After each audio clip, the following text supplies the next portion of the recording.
Ongkos kuari bae aya santri magahan ngaji bener magahan tijan teh ketuhanan aya di dinya teh pejabat embung aing ngaji kos gengsi santri tamat SD acak aing mah kudu ngaji ka dokter Rendus leg ku sia dokter Rendus gengsi doang kan Bupati kita ngaji kemana ngajinya iya tuh kan berbagai kalangan ada kelas dong masa Bupati harus ngaji ke anak SD ingusan itu kami mau profesor ngaji doktor bila perlu ke luar negeri kami mau ngaji nah tuh ngaji kos gitu mah teman lain ngaji ecek kalau kos gitu leg ku sia Bupati ecek kayak di akhirat tidak ngaji di dunia deleken ya sia hiji-hiji na orang kita ngaji talabul ilmi faridatun ala kulli muslimin wa muslimat je utlubul ilma minal mahdi ilal lahdi hayuh sia geura sibukeun urusan dunia datang ka teu ngaji dihimpit ku bumi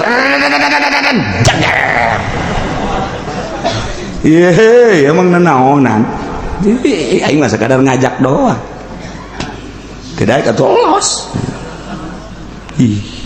los kusia profesor ajian kusia nah hiji sia di neraka jeung profesor cek profesor teh beuh ka aing nganggap kos gitu eta yang nganggap gitu ja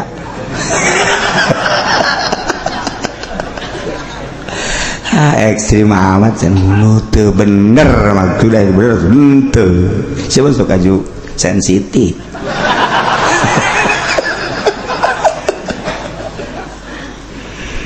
emang bener sekian hudbat tilok bohong aja ya guys kieu mah urang tuturkeun bae hud gengsi bohong kajen paeh daripada nuturkeun hud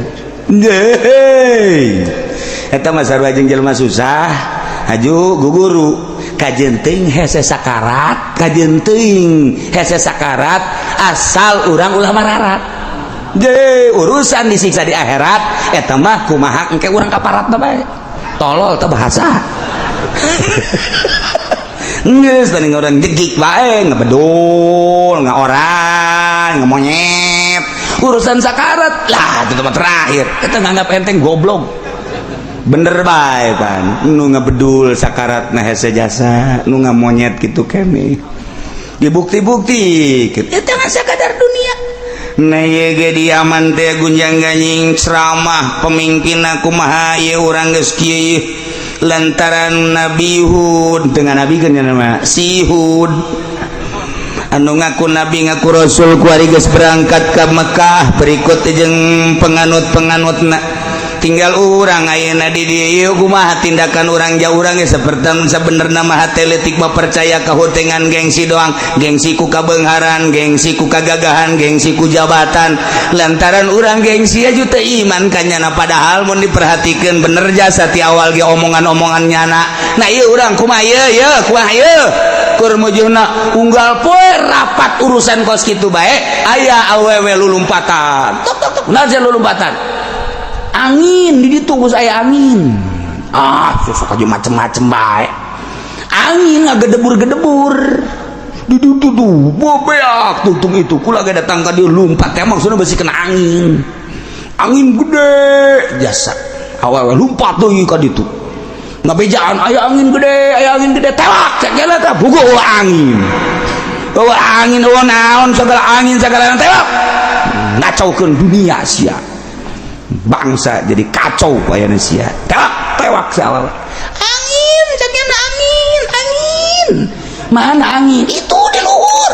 mana jante sakedeung deui bener ka belah dieu war jijaheunya angin angin coba kumaya orang kecil saudara-saudara sekalian untuk menyelamatkan diri mari kita masuk ke rumah masing-masing asup ka imah dan dikunci supaya angin tidak masuk belum tuh coba asup ka imah bro karoncian kunyana mulai angin kadenge nyana ngintip anginna hideung anginna berupa hideung sebab di luhur lagi hideung eta bareng ujung anu diutus 70 di Mekah teh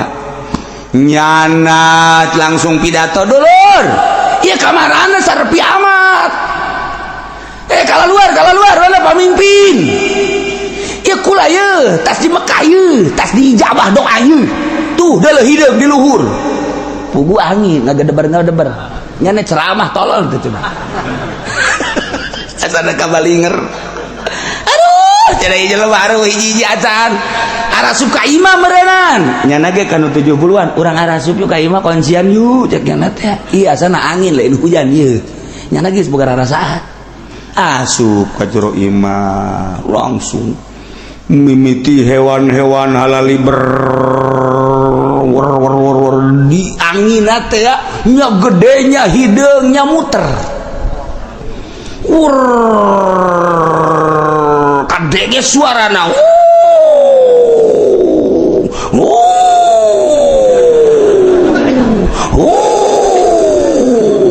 tama kieu lain angin panggal geus kumaha bae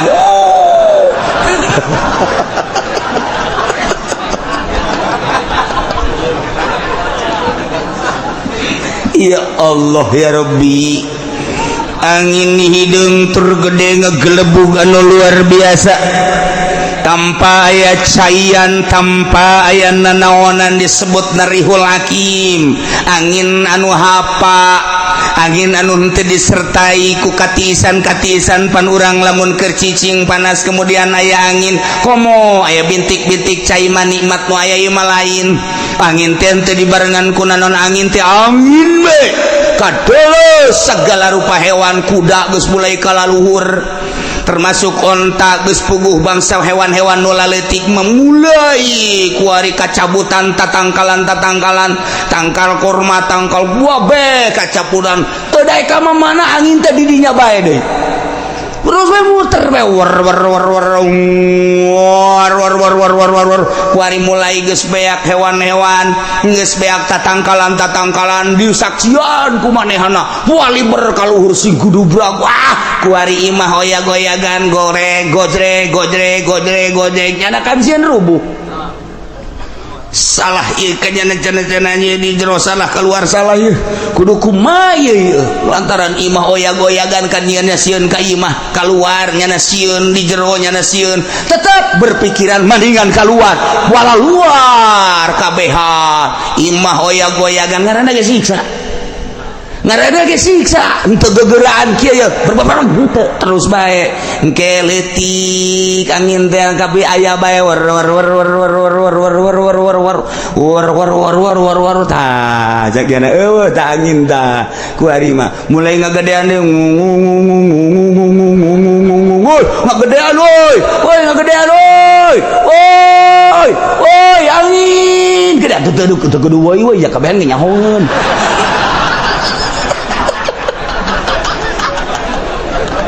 tarolol kaum agar nyanggelede-pan nya carowong pan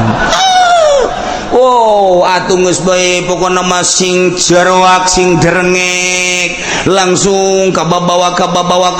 anu puluntang pelanting bulan keeureun deui angin rada leutik jana ngap-ngapan deui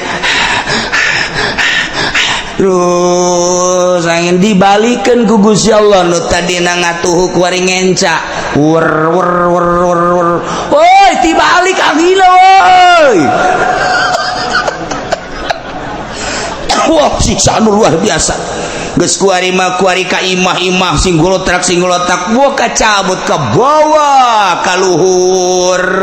langsung ka bawah ka luhur begitu dibalikeun angin kuari imah ka bawah ka luhur raga gahandap ka gudubrak ajur termasuk jelema-jelema sing pasolengkrah ilah siksa Allah subhanahu wa ta'ala masya Allah mantap fa'anjaynahu walladzina ma'ahu birahmatin minna wa qata'na dabira alladzina kazzabu biayatina wa ma kanu mu'minin Panjainahu maka kaulan wagung cek Gusti Allah nyalametkeun ka Kangjeng Nabi Hud walladzina ma'ahu jeung pengikut-pengikutna minal mu'minin anu berjumlah cakawal mangan sakadar 70-an bi rahmatin minna dengan dedekanya kaula diberangkatkeun Kangjeng Nabi Hud beserta penganutna ka negeri Mekah nyana kuari mage saya di Baitullah tinggal kaum-kaum dua kotona dabirul ladzina kazzabu ku kaula disiksa kaum ante jelema nu ngabohongkeun ka ayat-ayat kaula disiksana fa ursilat alaihim rihul hakim digelabukeun dikirim ka kaum angin anu hapa tanpa aya cai-caian angin teh angin wa ma kanu mu'minin ku boloon-boloonna disiksanya nate teu iman ka Allah teu iman ka Kangjeng Nabi Hud alaihi salam beak kabeh siksa gesing pasolengkrah kuari tangkal kayu hewan imah gunung batu-batu jelema-jelema dakwah ka unggal kampung ka setiap penjuru tetap kaum Kangjeng Nabi Hud di Ahqaf jelas tadi negara Yaman antara Oman jeung Hadramaut nu kuari keur mejeuna diacak-acak ku Syiah tetap baik menyangkal kaum teka Kangjeng Nabi Hud alaihi salam sehingga diperingati ku Kangjeng Nabi Hud wahai kaum maneh teh diciptakeun ku Gusti Allah teh beda jeung batur lantaran dibere kagagahan jeung kakuatan jangkung 40 meter geus puguh gedena luar biasa batu bisa diangkatan tangkal kayu bisa dicabutan ke laut bisa oyok-oyokan maneh teh lain heureuyan ieu teh nikmati Gusti Allah cik atuh pakai ibadah ka Gusti Allah iman atuh anjeun teh ka Gusti Allah sebagai pencipta hei fadhkuru ala Allahi la'allakum tuflihun sing areling atuh maraneh kabeh sing aringet kana nikmat-nikmat pamereti Gusti Allah abeh maneh bahagia iman atuh ka Gusti Allah percaya cing atuh ka kaula bahwa kula teh sebagai utusan Allah dilelewe ku kaum Ad cek kaum Ad ajitana linabudallaha wahdah wa nazara ma kana ya'budu abana duhud siapa eureun asal hudang beus siapa dakwah asal bentak beus siapa kadenge na ku aing ngajakan ka ditu bae ka pangeran nu teu urang nyaho teh nu teu kadeuleu mun ditanya di luhur apa dihandap cak sia lain di luhur lain dihandap lamun ditanya kaler kidul wetan kulon lapan cak sia mah lain di kaler lain di kulon lain wetan lain di kulon di tengah tuh di tengah ge lain di mana atuh hud hese aing mah kasia dileceh-leceh Hud ja urang teh pan boga pangeran titipan ti nenek moyang urang aya 3 ieu teh nu panggede-gedena pangeran teh pangeran Haba ieu mah gede jasa diciptakeun ku manehanana lamun nyana 40 meter eta jeung pangeran teh dileuyan setengah tina dadag pagadag nyana berarti tambahan 40 meter tambah 20 meter eta nyieun patung 60 meter tangkal kalapo mah eleh dipuja-puji aya deui patung teh nu rada leutik ieu mah patung teh ngaranna patung Samud rada letikan jeung rada handapan ti eta aya deui patung Soda eta mah handap jasa bahkan nyana nyieun patung nu sok dibabawa ku nyana di kantongan bila perlu ku nyana engke dikaluarkeun aju disembah-sembah ka di kantongan deui kadang-kadang dibawa ngising da pangeran eta pangeran ku dieu teu berontak dibawa ngising pan bau meureunnya aju pan meureun nyana 40 naon garang-garang jangkungna 40 meter meureun taina sagede kumaha heuh maksudna teh pangeran ku cicing bae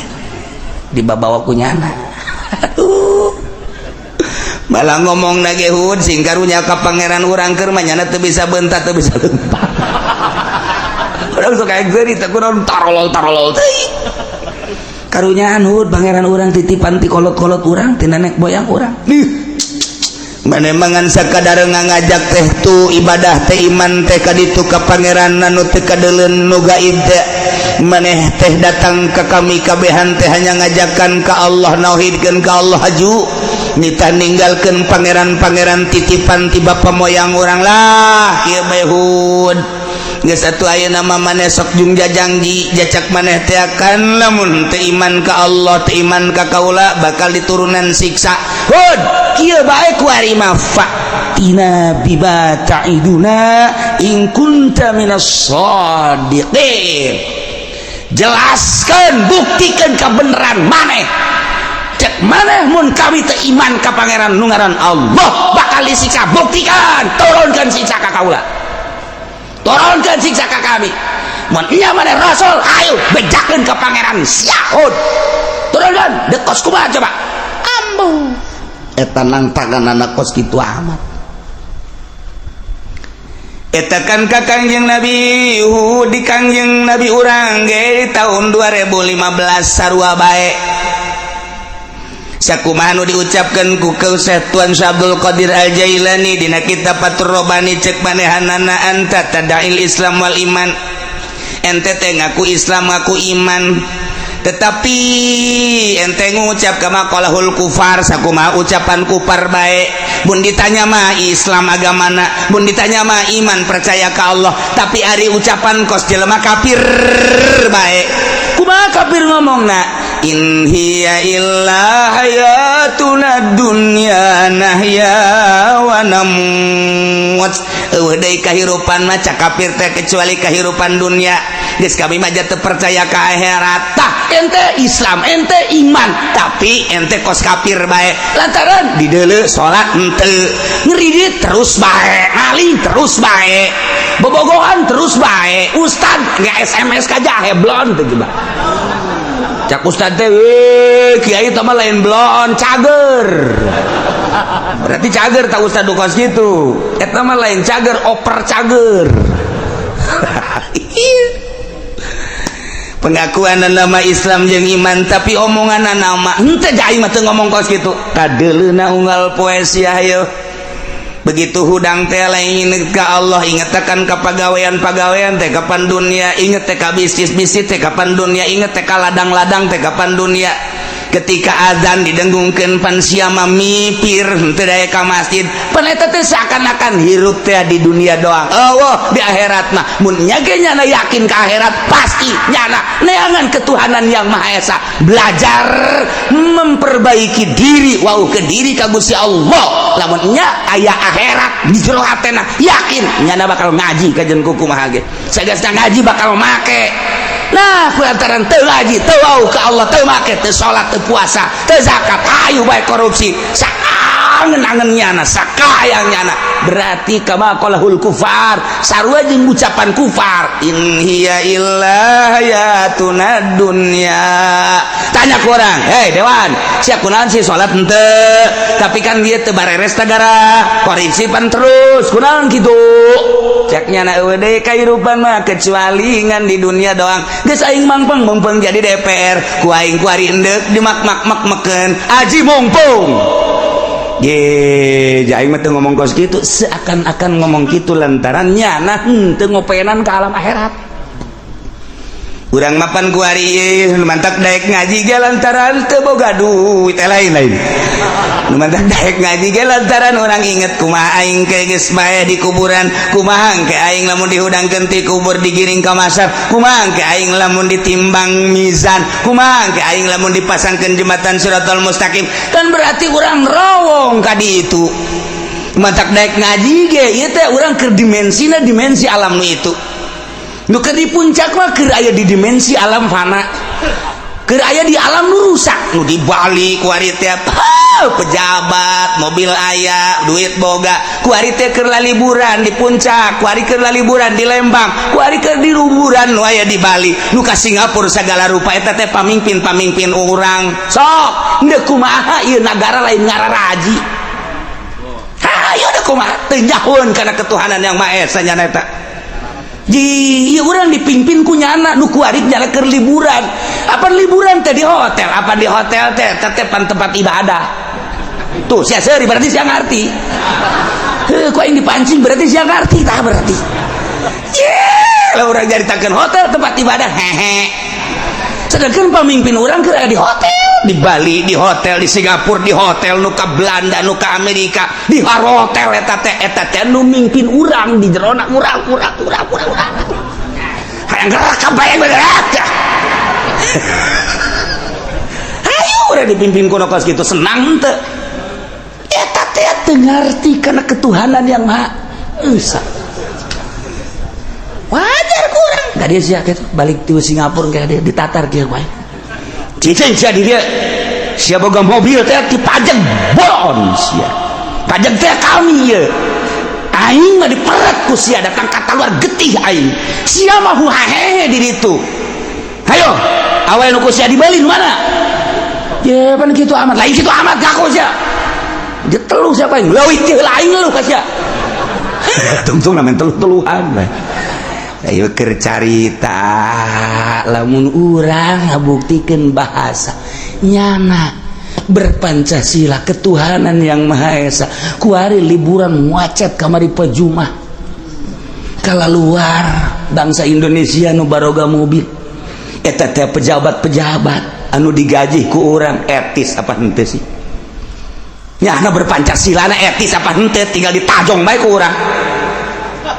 nyamas ya berpancasila atuh mantak laon wayah liburan di masjid dulur sadaya yuk orang kamarasin maca sholawat mumpung libur jakula sapopoe mah ieu teu kaburu ieu teh kaban negara urang yuk orang maraca sholawat cing menangkeun 4444 yuk abe orang para raeh di masjid yuk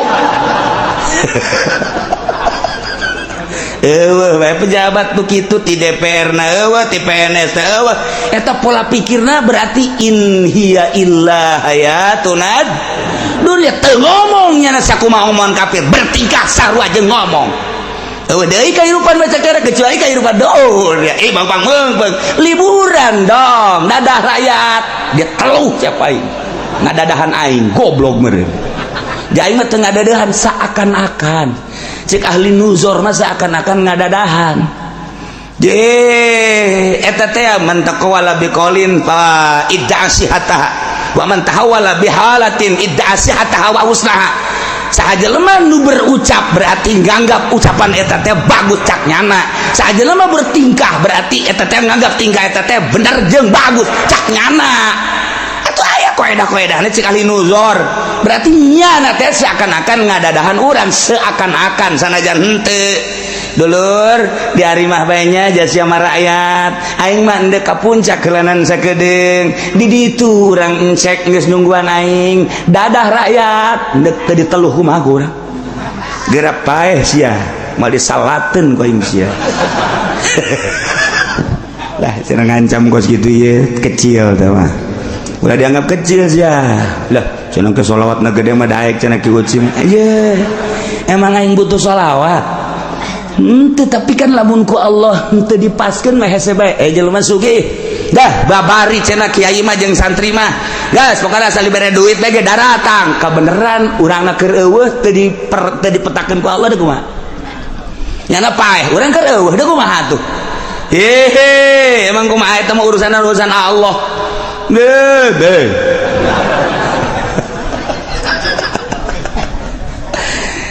iya maksudnya lain orang sadarkan diri mumpung orang diberi umur ku Gusti Allah subhanahu wa ta'ala ulah cara ucapan para kafirin nunya nama hirup tengen di dunia doang geus mak di dunia meujeuhna kafir mah kitu teh lantaran nyana teu boga kayakinan ka akhirat ai urang mah boga kayakinan ka sing harade Hud jangan ngajakan ibadah doang iman yang ibadah ke pangeran nu ngaran Allah lanjut tidak ninggalkan pangeran anu geus puluhan tahun ratusan tahun titipan ti nenek moyang tah Hud buktikan omongan sia turunkan siksa bejakeun ka pangeran sia siksa kitu kami kabehan ambo.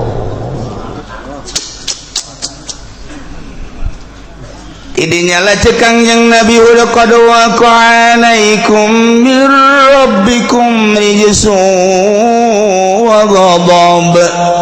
Lamun kitu petak maneh teh kitu kahayang maneh teh atuh pangeran mah maha nguninga maha ngarungu maha sagala-galana.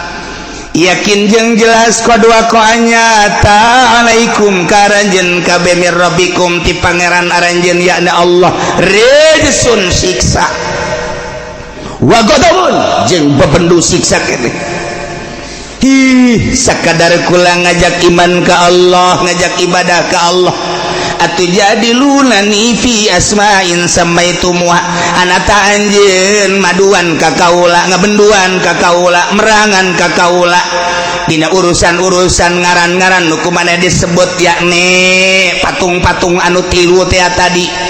Anjeun jeung bapa anjeun teh ngabogaan patung eta mah kapal teu perlah diturunkeun ku Gusti Allah ti tangga ibadahan sugan aya hiji ayat ti tangga ibadahan haba sugan titah aya hiji perintah ti tangga ibadahan si asmun sugan si somut teman si sodaja teu aya. Oh ti dituna tama buatan-buatan nenek moyang anu kabalinger ma anzalallahu biha min sultan wa hujah wa dalil tita eta geus kieu mah kajen kukumaha ge maneh aya disiksa cek Kangjeng Nabi Hud fantaziru tungguan ini ma'akum minal muntazirin kula ngadaguan ti Gusti Allah hayo coba aya nyagakeun sadaya-dayana Gusti Allah dibere paila teu hujan-hujan sebulan 2 bulan 3 bulan genep bulan teu hujan geus sing bulai masyarakat mulai 7 bulan 1 tahun teu hujan embe onta kuda himar geus mulai hererese nginum ningkat kuari ka 2 tahun teu hujan-hujan manusia geus carang mandi kuari mah diaman saat eta hese jasa kesulitan segala rupa lantaran hujan terbukti kuari jelema sing hararewas kabeh ieu meureun siksa teh nya hujan nya leh cak penggede-penggede can siksa kos kieu mah encan embe geus loba nu paraeh di gunung onta geus loba nu paraeh kitu keneh kuda berbagai hewan geus loba nu paraeh lantaran henteu bisa ngarinuk kitu keneh jelema ge loba sing geletek tapi tetep bae teu daek iman ka Allah teu daek percaya ka Kangjeng Nabi Hud alaihis naik ke 2 tahun setengah beuki parah bae kuari mah naik ke 3 tahun nyana ngayakeun musyawarah cek badehanan aja eueuh deui kapan doa nu paling manjur mah kan di Mekah kabeh ge aya Baitullah tuh ujung-ujungna ka Baitullah keneh jok urang utus kuari mah sanagara harita teh diutus sabaina rajulan 70 lalaki bi amsalikum anu pohara hararebat dipilih ku manehanana 70 untuk berangkat ke tanah suci Mekah ngadoa supaya turun hujan baheulana berangkat dipimpin ku ngaran Kil bin Nadar berangkat ke Mekah langsung toab orang kafir kita roab tiba lagi biasa beres toab langsung nyana ngadoa ka Gusti Allah ya Rabbi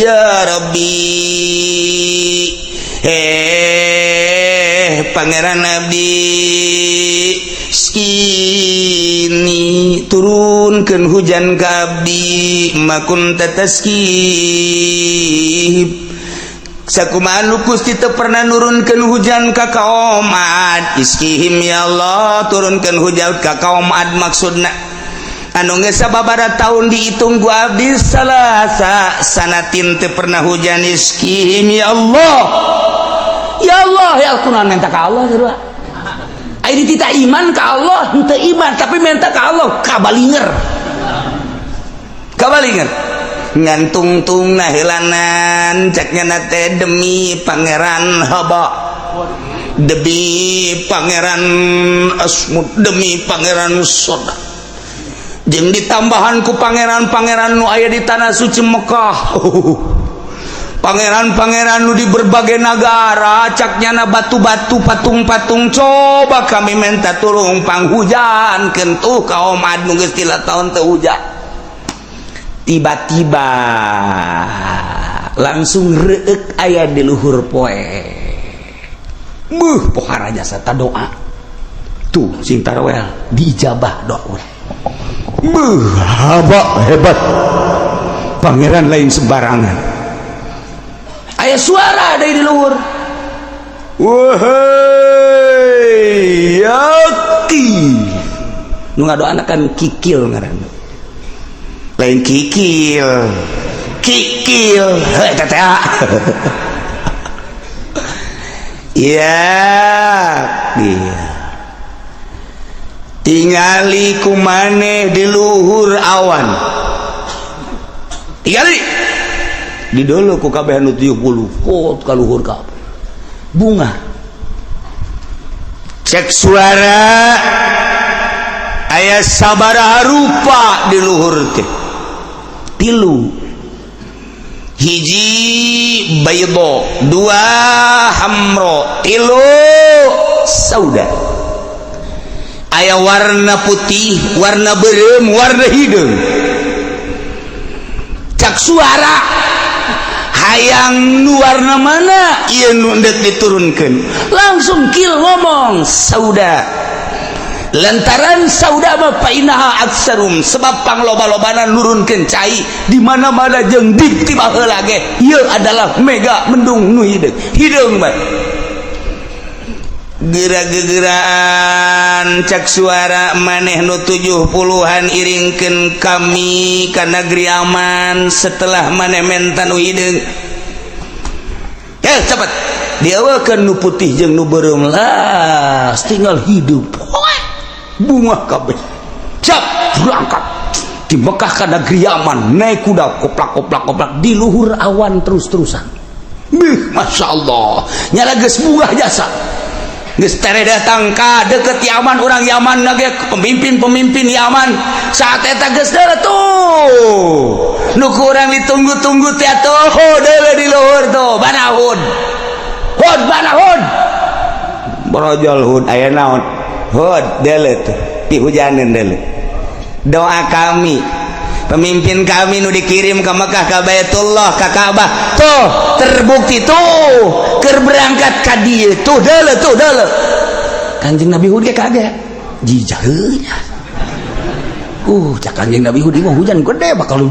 hidung ke hidung pohara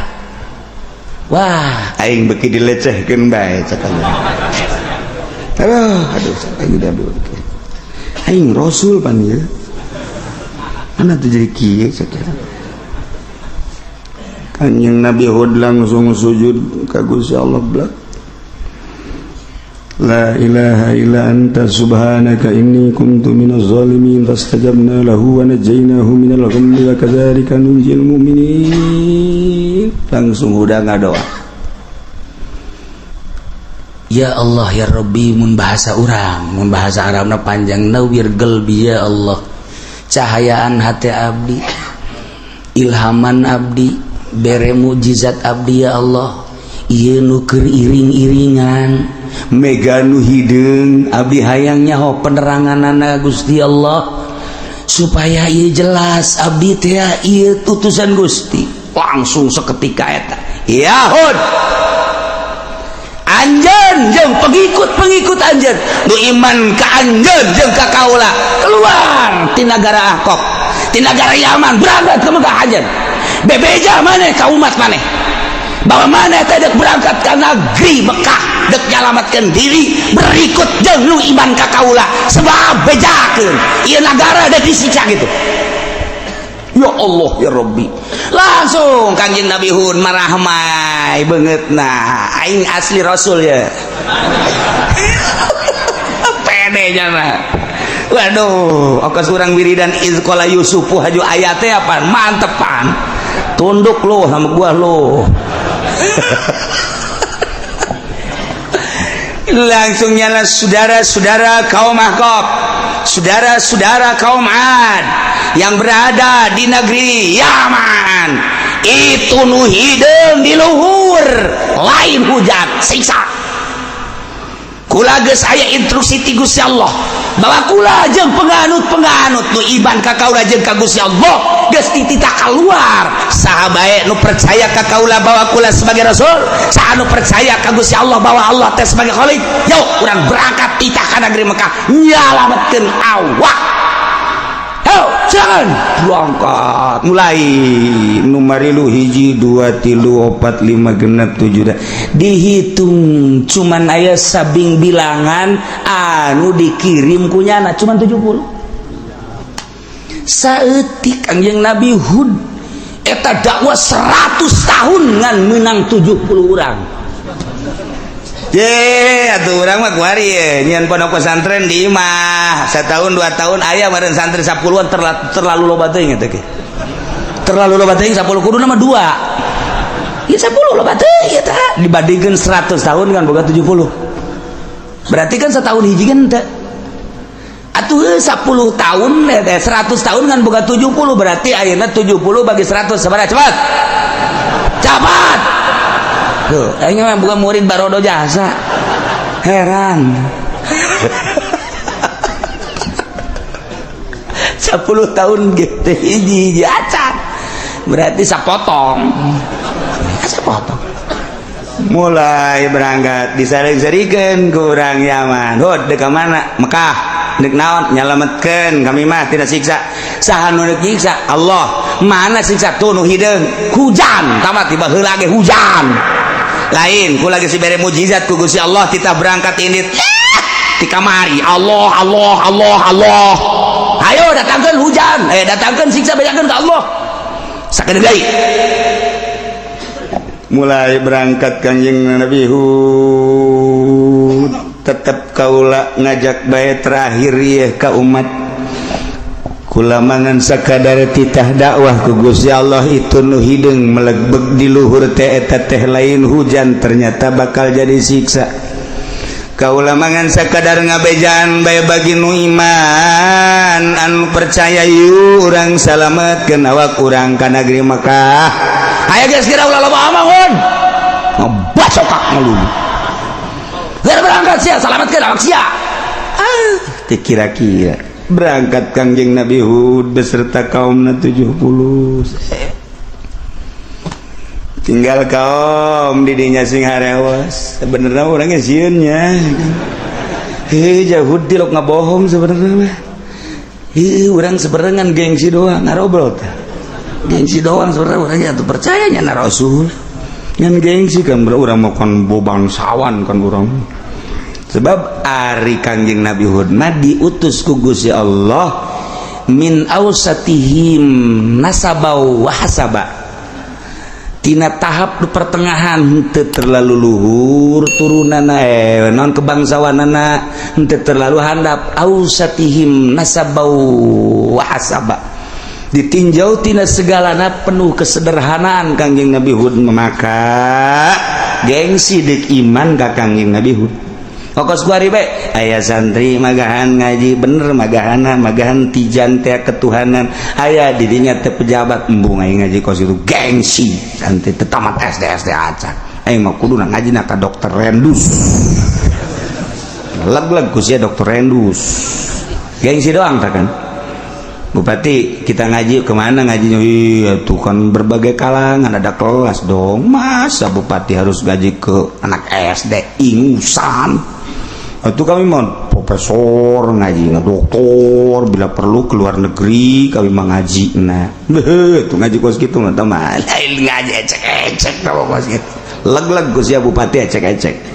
kayak di akhirat tidak ngaji di dunia deleken guys ya hiji-hiji na orang kita ngaji talabul ilmi fardhatun ala kulli muslimin wa muslimat je utlubul ilma minal mahdi ilal lahdi hayuh sia geura sibukeun urusan dunia datang ka teu ngaji dihimpit ku bumi jagar ye emang nanaonan aing mah sekadar ngajak doang tidak katolos los kusya profesor ajian kusya nah hiji sia di neraka jeung profesor cek profesor teh be ka aing nganggap kos gitu eta yang nganggap kitu ja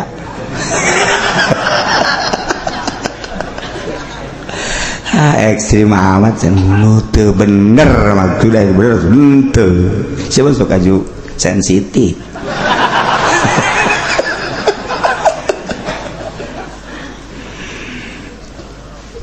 kabeh ngararoblol dulur kabeh hancak pemimpin-pemimpin di negeri aman ieu Uhud geus berangkat beserta penganut-penganut da urang ditinggalkeun sedengkeun tiba heula ge kapan Uhud teu pernah bohong naon nu diucapkeun ku nyana nyata-nyata urang kuari ditinggalkeun ku nyana jurang ieu cak nyana itu nulu di luhur nu hideung teh cak nyana siksa lain hujan kumaha ieu tindakan urang geus kieu ye dulur kabehan cari cing kabeh emang bener cak nyana Uhud tilok bohong aja ieu geus kieu kumaha urang tuturkeun bae Uhud gengsi boh kajen paeh daripada nuturkeun Uhud geuy eta mah sarua jeung jelema susah aju guguru kajen teuing hese sakarat kajen teuing hese sakarat asal urang ulah mararat ge urusan disiksa di akhirat eta mah kumaha engke urang kaparatna bae tolol teh bahasa nges tadi orang jegik bae ngebedul ngaoran ngemonyet urusan sakarat lah itu tempat terakhir kita nganggap enteng goblok bener bae kan nu ngebedul sakarat nah hese jasa nu ngamonyet gitu kene dibukti-bukti itu jangan sekadar dunia nah ye ge diaman teh gunjang ganjing ceramah pemimpin kumaha ye urang geus kieu lantaran Nabi Hud dengan Nabi kan nama si Hud anu ngaku Nabi ngaku Rasul kuari geus berangkat ke Mekah berikut jeung penganut-penganutna tinggal urang ayeuna di dieu kumaha tindakan urang jauh urang geus saperti sabenerna mah hate leutik mah percaya ka hutengan gengsi doang gengsi ku kabeungharan gengsi ku kagagahan gengsi ku jabatan lantaran urang gengsi aju teu iman ka nyana padahal mun diperhatikeun bener jasa ti awal ge omongan-omongan nyana nah ieu urang kumaha ieu kumaha ieu kur mujuna unggal poe rapat urusan kos kitu bae aya awewe lulumpatan tok tok tok naja lulumpatan angin di ditu geus aya angin sok aja macem-macem bae angin ngagedebur-gedebur di ditu tuh bobeak tuntung itu kula ge datang ka dieu lumpat teh maksudna beusi kena angin gede jasa awewe lumpat deui ka ditu ngabejaan aya angin gede tewak cek gela teh bugo angin naon segala angin segala tewak ngacaukeun dunia sia bangsa jadi kacau bayana sia tewak salah angin caknya angin mana angin itu di luhur mana jante sakedeung deui bener kabelah dia war jijaheunya angin ieu angin wah angin coba kumaha urang geus kieu saudara-saudara sekalian untuk menyelamatkan diri mari kita masuk ke rumah masing-masing asup ka imah dan dikunci supaya angin tidak masuk belum tuh coba asup ka imah bro kakuncian ku nyana mulai angin kadenge nyana ngintip anginna hideung anginna berupa hideung sebab di luhur lagi hideung wow eta bareng ujung anu diutus 70 ti Mekah teh nyanat langsung pidato dulur ieu kamarana sarepi amat kalau luar mana pamimpin ieu kula ieu tas di Mekah ieu tas di ijabah doa ieu tuh da hideung di luhur pugu angin ngagedebar nyana ceramah tolol teh cenah asana kabalinger jadi jelema baru hiji acan arasup ka imah meureunan nyana ge kanu 70-an urang arasup yuk ka imah konsian yuk cek nyana teh ieu asana angin lain hujan ieu nyana ge boga rarasaan asup ka jero imah langsung mimiti hewan-hewan halali war di angin teh nya gedenya hideungnya muter kadege suarana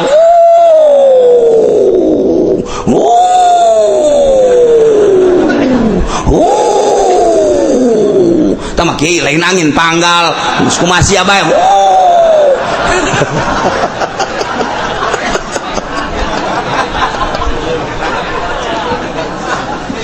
Ya Allah ya Rabbi,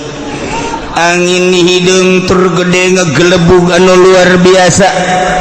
tanpa aya caian, tanpa aya nanaonan disebut narihul hakim, angin anu hapa, angin anu henteu disertai ku katisan-katisan pan urang lamun keur cicing panas kemudian aya angin komo aya bintik-bintik cai manikmat nu aya ieu mah lain. Angin teh teu dibarengan ku nanon angin teh angin we kadeuleuh segala rupa hewan, kuda geus mulai kalaluhur termasuk onta geus puguh bangsa hewan-hewan nu laletik memulai kuari kacabutan tatangkalan tangkal kurma tangkal buah be kacapudan teu daek ka mana angin teh di dinya bae deui terus we muter we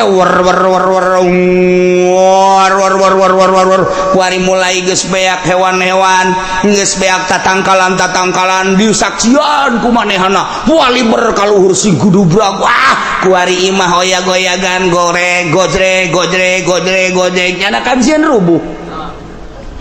salah ieu kanyana-cananya di jero salah keluar salah ieu kudu kumaha ieu lantaran imah oya-goyagan kan nyana sieun ka imah keluar nyana sieun di jero nyana sieun tetap berpikiran mendingan keluar wala luar KBH imah oya-goyagan ngaranna geus siksa ngaranna ge siksa henteu gegeraan kieu ya berbabarang henteu terus bae engke leutik angin teh kabeh aya bae war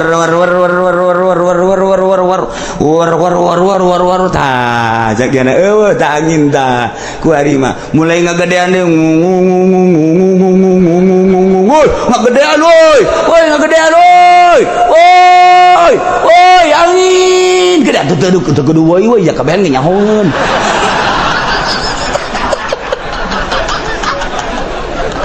tarolol li kaum agar nya geledepan nya carowong pan oh atuh geus bae pokona mah sing jarwak sing derengek langsung kababawa anu puluntang pelanting pulang keeureun deui angin rada leutik jana ngap-ngapan deui terus angin dibalikeun ku Gusti Allah nu tadina ngatuhu kuari ngenca wer woi tibalik angin woi wah siksa anu luar biasa geus kuari mah kuari ka imah sing golotak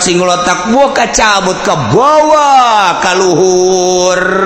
langsung ka bawah ka luhur begitu dibalikeun angin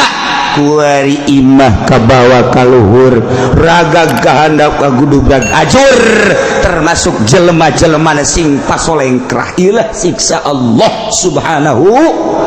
wa ta'ala masya Allah mantap فأنجيناه والذين معه برحمة منا وقطعنا دابر الذين كذبوا بآياتنا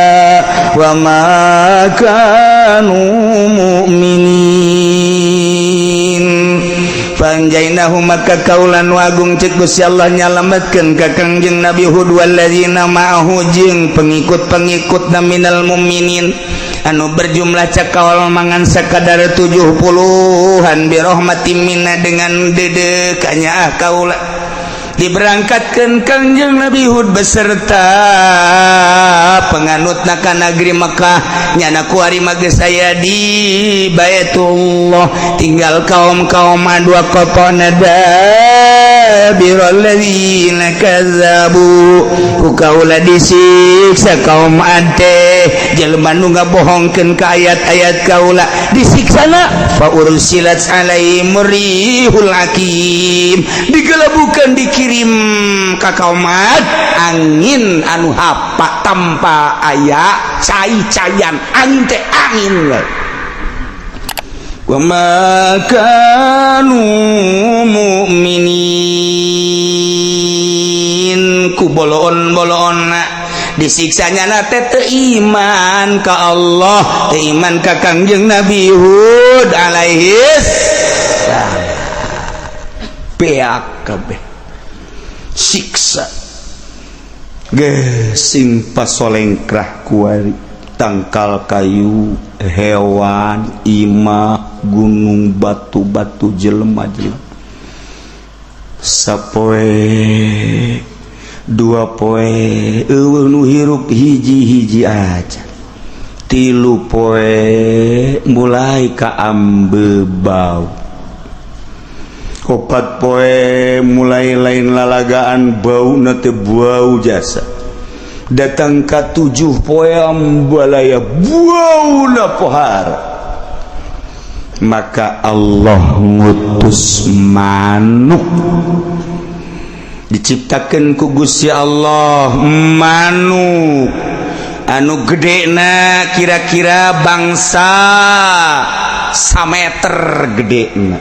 panjangna manuk turun manuk tersebut ribuan manuk Allah nyiptakeun nu mawaan bangke ka laut anu nyatuan bangke nu mawaan dan lain sebagainya ialah tentara Allah subhanahu wa ta'ala. Ketika Allah menghendaki mengirodat kabeh jadi tentara Allah, angin tentara Allah, kutu jadi tentara Allah, berit jadi tentara Allah, lalai jadi tentara Allah, simet jadi tentara Allah, bangkong jadi tentara Allah, manuk jadi tentara Allah. Jakabeh genu Allah nyanggakeun sadaya-daya ka Gusti Allah. Dek nyiksa Allah, dek nyiksa kaumna gampangkeun Allah mah teu kudu ku urang Amerika, teu kudu ku urang Inggris, teu kudu ku urang Belanda. Dek disiksa mah disiksa babari Allah, berit bakong babarian Allah mah asal teu iman ka Gusti Allah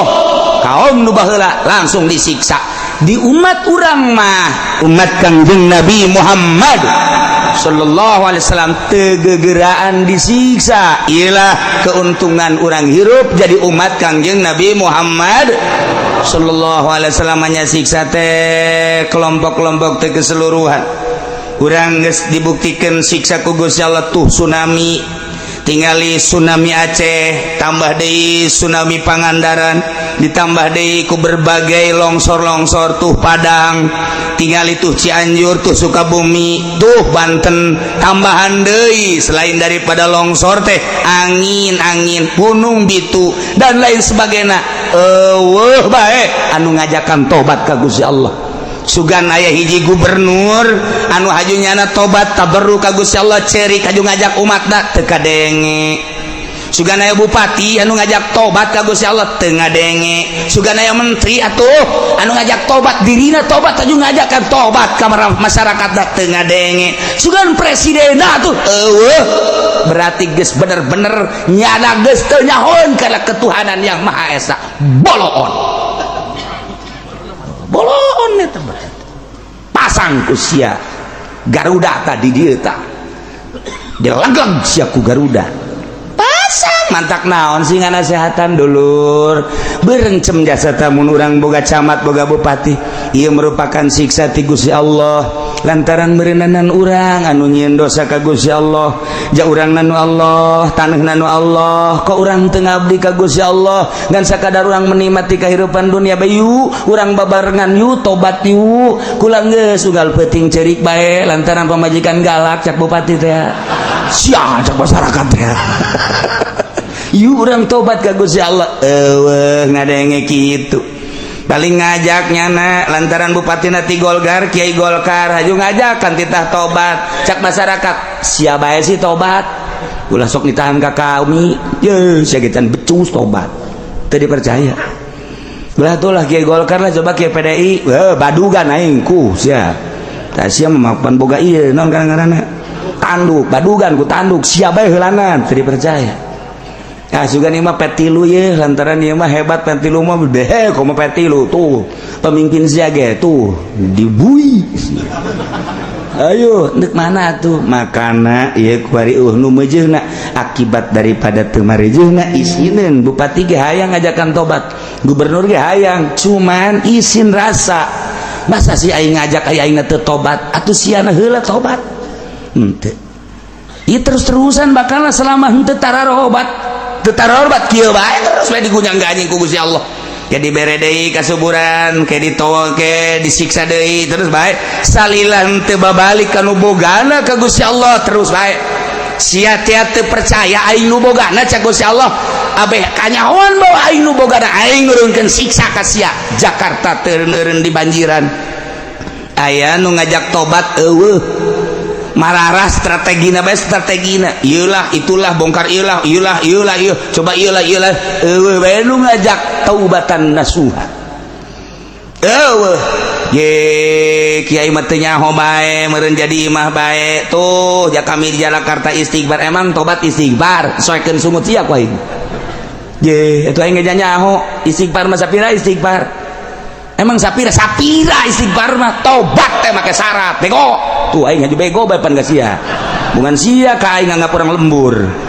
ye ulah sok macem-macem sia ka aing sangat juang lembur ge aing mah lembur mana ye lain ca cilongok-cilongokna cilongok mau diberi moal Cikupa Bojong Sepatan ieu mah diliwat karena itu tobat teh lain sakadar istighfar bapak istighfar mah gampang tamakos kitu mah tapi hiji kudu nadam kaduhung dua kaban kudu ikhlas cabutan sarana kemungkaratan tah bar piceun tah naik klub piceun tah tempat-tempat mesum piceun tobatan coba di Jakarta pimpin ku gubernurna supaya tarobat sangkan ulah kabanjiran gubernur mana nu bisa mimpin tobat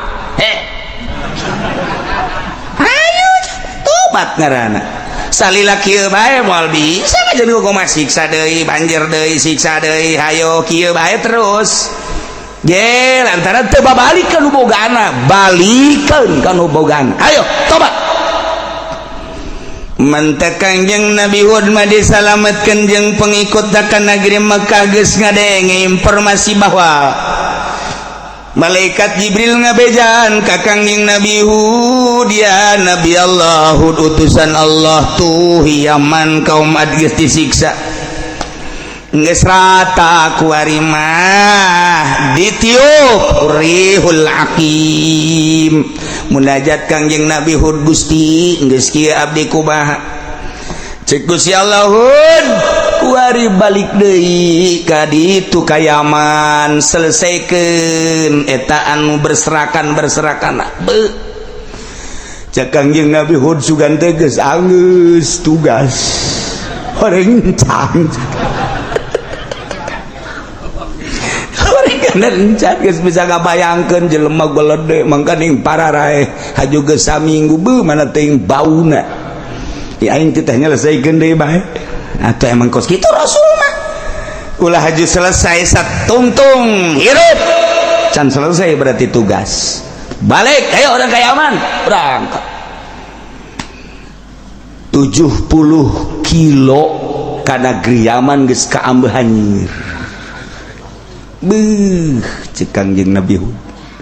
cak pengikut-pengikutna ya Nabi Allah urang terus ya terus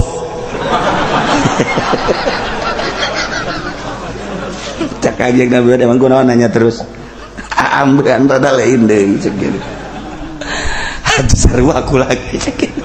kek kuang ke bae ge aya instruksi ti Gusti Allah hayu bae heulana ayo mesti balalengker kabeh ku sorban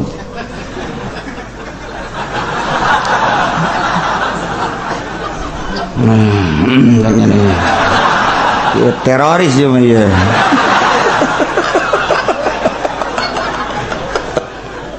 ya Allah jangan kumaya ya terus jangan instruksi itu Gusti Allah terus 50 kilo beki ambreng-ambrengan terus teu kuat geus lain deui tas sakilo deui pohara bauna Kangjeng Nabi Hud sujud ka Gusti boro-boro titah ngaberesan ieu nahanan irung teu kuat Gusti ieu nyanggakeun ka Gusti mun abdi titah meresan jeung pengikut atuh ambe kudu dikumahakeun di teu kuat malah ieu pengikut manggeus kuara di bos atuh pan boro-boro ambek kos kitu ngadenge ngambek kelek haji pede ge urang geus kieu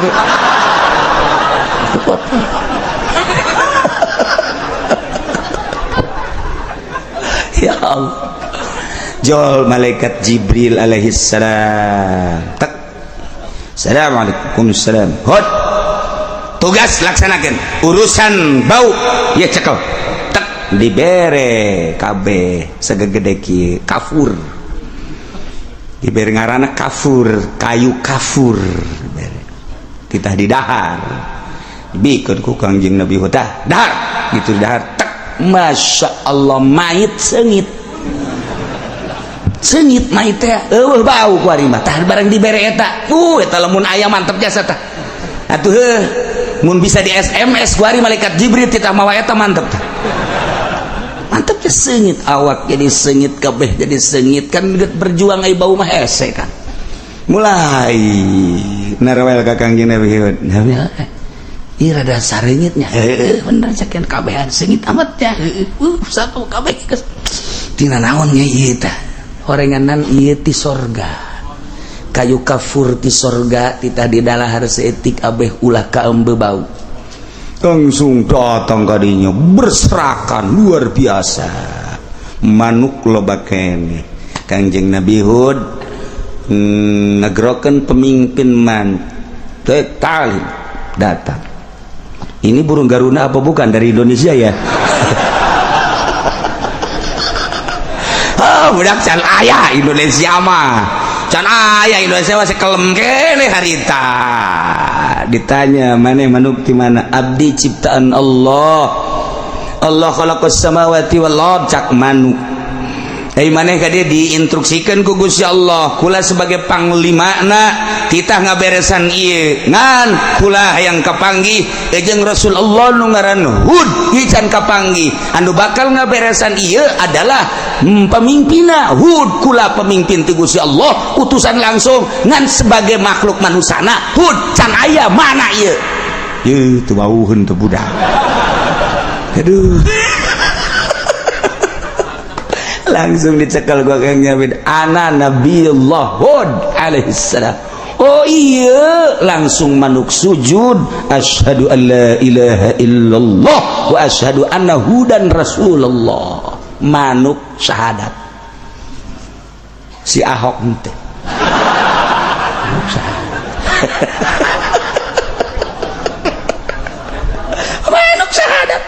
batu-batu kabeh maca syahadat hampura cek pemimpin kami siap untuk melaksanakan perintah yang pertama langsung dari Allah dan kami diinstruksikan oleh Allah setelah ketemu dengan pemimpin yang bernama Rasulullah Hud kami siap untuk melaksanakan tugas-tugas dari Rasulullah yang bernama Hud dibantu ku manuk waktu ngan strategina Kangjeng Nabi Hud nah iya bawaan ka anu kayu bawaan ka anu iya bangke anu bawa ke gunung anu iya ke gunung anu terus dibantu kudu 70 karari nginain nya urangnya ceknya aya manuk mantap sakira nginain perang ge urang mun carita perang Ababil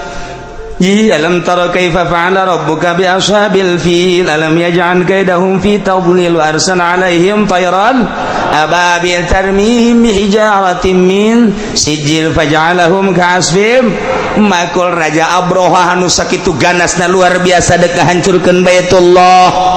deuk saanu bisa nahanan jeung ngalawan atuh nyanggakeun sadaya-daya Ki Abu Thalib ge sami bae nyangakeun sadaya-daya abdi mah ngan sakadar ngurusan onta doang ai Baitullah mah ya nu bogana teh Gusti Allah nyanggakeun ka Gusti nu nyiptakeun Gusti nu ngurus abdi geus teu kawasa kudu perang jeung Raja Abroha anu sakitu gagahna tenang cak Allah kirim burung Ababil atau asal manuk tuit bete teh loba nu pae sia mah kumaha sih cak kolot asal aya manuk tuit beh ayo gara hitungan ge di lembur aya hiji manuk eueuh ieu tuit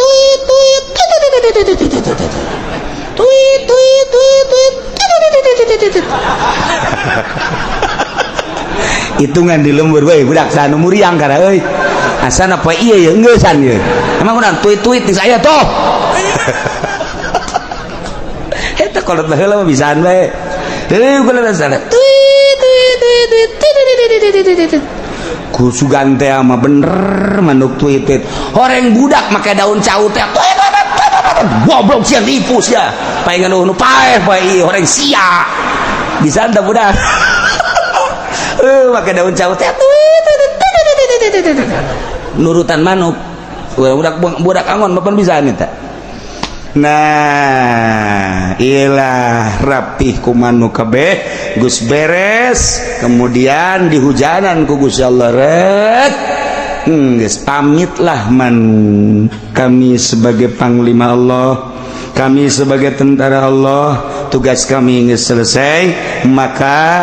kami balik ke tempat asal kami. Cek Kanjeng Nabi Hud di mana kampung Mante coba nomor teleponnya sekarang ente tawa itu berarti aing tawa itu berangkat ke saya dengan penuh hikmat. Kanjeng Nabi Hud melepas keberangkatan tentara Allah sekian ribu yang berupa buruh berangkat didoakan ku Kanjeng Nabi Hud alaihissalam. Wallahu alam di mana tempatna manuk tersebut. Tinggal Kanjeng Nabi Hud dihirup dirinya terus ibadah ka Gusti Allah.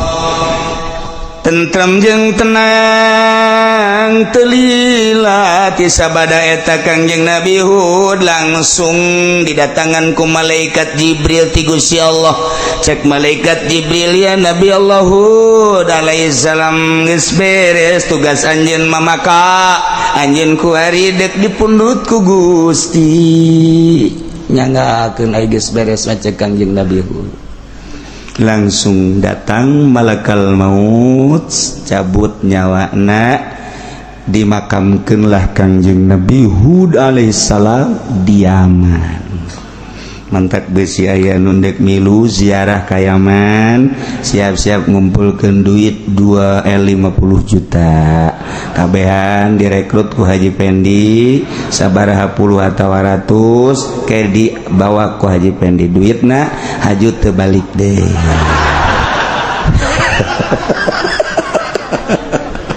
ulah nyalakeun ku ulah haju 50 juta ke raya 100 urang bae tuh 5 kali 100 berapa 5 miliar kan sedangkan imahna harga nangan 20 juta harga karung wayangan 15 juta mobil nu aya geus mogokan bae geus hese jang nyokotna paling ge babagi anak-anak na 12 ring hiji geus jalan Masya Allah direncanakeun hayang ziarah ke Hadramut di hayang ziarah ke Aden hayang ziarah ke Oman hayang ziarah ke Malika di ditulah tempat para nabi Allah. Urang menyaritakeun Kanjeng Nabi Hud Yaman, urang menyaritakeun Kanjeng Nabi Sulaiman Yaman, urang menyaritakeun engke sababaraha nabi Yaman. Kuari keur diacak-acak negara Yaman lantaran Sunni nu kaluar terlalu kuat suara Sunnina maka diasupanlah ku Syiah untuk nu pertama seperti gitulah hayang supaya Syiah menguasai eta mangan sakadar awalan kabeladeuna muatan-muatan daripada peperangan Ambalaya nyaritakeun minyak lah nyaritakeun logam lah nyaritakeun emas lah nyaritakeun berbagai hasil bumi nalah untuk nu pertama mah motif peperangan seperti itu padahal Sunni Yaman teh berbeda jeung nu aya di urang rada berbeda saeuti komo kuari geus kebauan ku Wahabi. Contoh lamun aya Sunni keluaran Yaman ngaharamkeun ngarokok kan geus berbeda. Sunni nu aya di Yaman marhaban nu aya di urang dirubah padahal nang wali. Sunni nu Yaman turun ka urang aya sababaraha perbedaan ai Sunni kana masalah geus. Kos anu nu bisa ngaji bae di Indonesia nyana berleha-leha ngaharamkeun ngarokok tinggal dibaca di kitab Fawaidul Makiyah tuh menang saha baca pangmacakeun tanang wali di berbagai kitab-kitab tahnang wali ai endek ngajang pribadina mangga bae ngan nyana endek ber leha-leha di Indonesia ngarobah hukum di Indonesia bakal kalah luar ujianana ulama-ulama wali-wali di Indonesia ulah kenah-kenah nyana Yaman nyana Turki nyana Suriah haju nyana di Indonesia ngalecehkeun bahwa di Indonesia wanu pinter emang kiai pinter aing mah lain aing keur ngomong doang aya di Indonesia nu pinter emang sejarahna kumaha Syekh Nawawi urang mana Jawa Tengah Jampes anu nyarahan Minhajul Abidin anu sampai ayeuna terkenang Sirajut Thalibin urang mana mempersatukan umat se-Indonesia dengan Kiai Haji Hashim Asy'ari urang mana diakui dunia ulalalaga di Indonesia ngan Indonesia mah mun cicing-cicing bae heula cara sireum dina sireum eta kan cicing bae atuh sireum ge ka tincek-tincek teh mah bae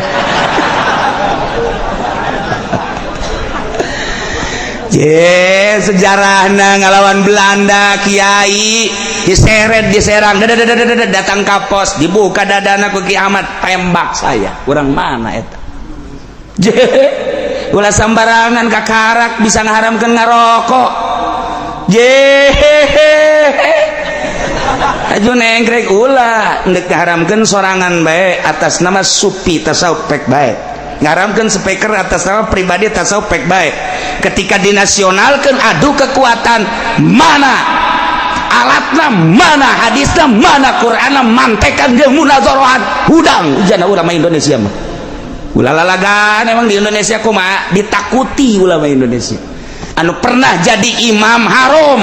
sabaraha kiai di Indonesia lain lalagaan datang kardongengna ulama-ulama nu di luar negeri ngimaman di Masjidil Haram nu hees tapi itu bagus soleh ngimaman di Masjidil Haram wabek hees lain lalagaan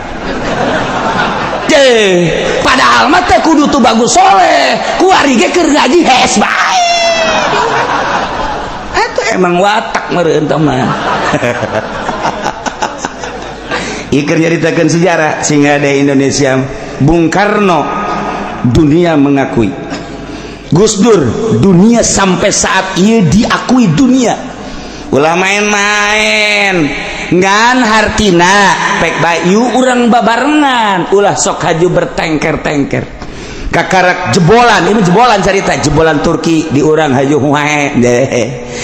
bisa baraha jebolan Mesir anu haju di dia lu halehe sikat ku ulama Indonesia mah di samping alatna hadis dan lain sebagainya doa na lain lalaga mampus ya kajian lu artinya mah ayeuna pribadi mah mangga-mangga teh tapi lamun geus nasional mui ngaharamkeun ngarokok mui pan mui mana negara disengsarikeun di Indonesia tumplekeun dalil sia mui ayo ngadu pokoknya teu kudu make jauh-jauh hujanana ku ulama Indonesia mah mui ngaharamkeun ngarokok dibere dalil iklam annal awamila fin nahwi mi'atu amilin cak mui ka mana ta dalil pikiran ku sia aing teu ngarti pokoknya diulinkeun ku ulama Indonesia mah diulinkeun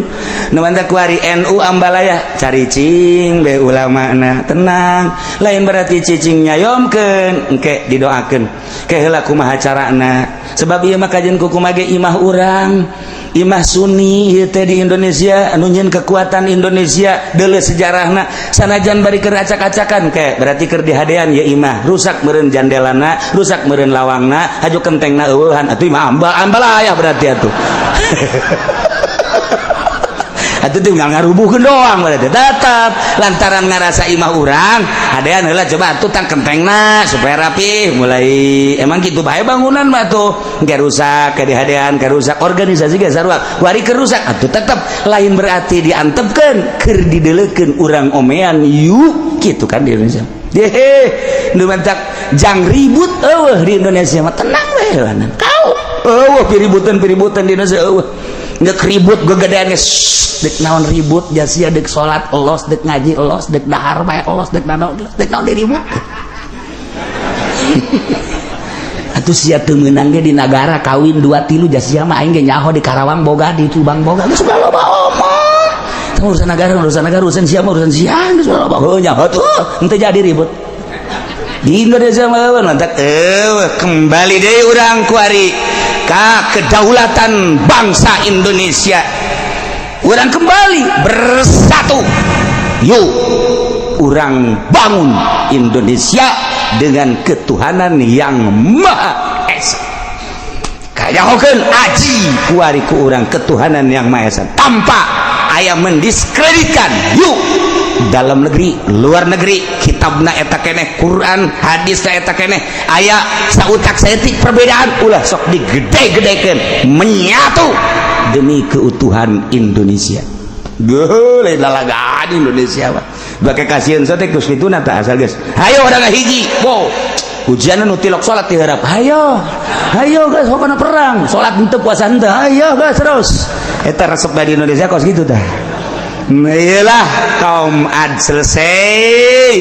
ieu jang itibar ka Kangjeng Nabi bungah Kangjeng Nabi aing mah teu sabaraha panghinaan dibandingkeun jeung kaum ad. Orang kaum ad mah pohara jasa tinggal pang beberapa Kangjeng Nabi dongeng selanjutnya wa